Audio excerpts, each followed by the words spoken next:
Jadi Anda melihat ini murni kasus korupsi atau ini kasus korupsi yang dibalut unsur politis?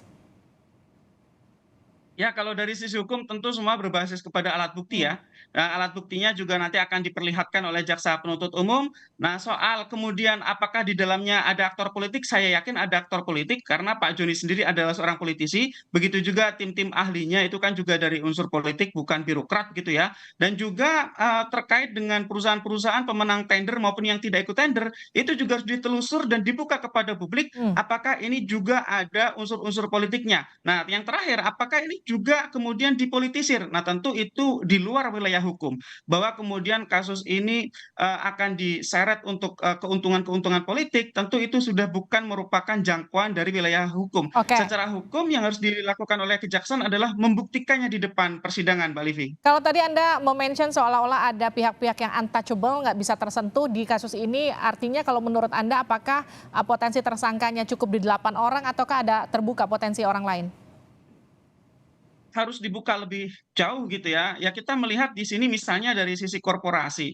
Korporasinya saja belum ditangani oleh kejaksaan. Padahal kalau kerugian keuangan negaranya sampai 8 triliun, tentu itu kan uangnya mengalir ke korporasi. Tidak bisa hanya dibebankan kepada pengurusnya saja.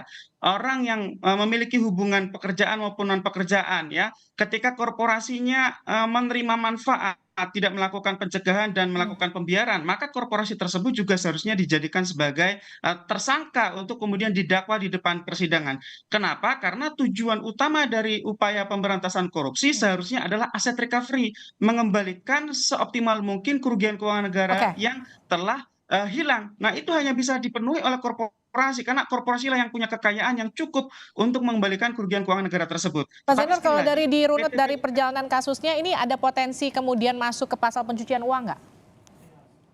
pasti. Jadi dari proyek ini pasti akan diusut dari sisi pencucian uangnya dan tadi juga sudah ada dakwaan yang dibacakan terkait dengan pencucian uang. Tetapi yang kita maksud adalah kemungkinan pihak-pihak lain yang masih belum digarap oleh kejaksaan itu yang masih kita tunggu. Kalau soal dakwaan tadi kita mendengar bersama-sama ya bagaimana jaksa penuntut umum membacakan dakwaannya bahwa juga termasuk menggunakan instrumen undang-undang TPPU karena Oke. memang undang-undang TPPU itu sangat efektif untuk aset recovery. Tetapi sekali lagi selama belum menyentuh korporasinya yang menurut saya pengembalian kerugian keuangan negaranya masih belum akan optimal, Mbak Livi. Oke, terima kasih Pak Zainur Rohman telah bergabung bersama kami di Sapa Indonesia Malam.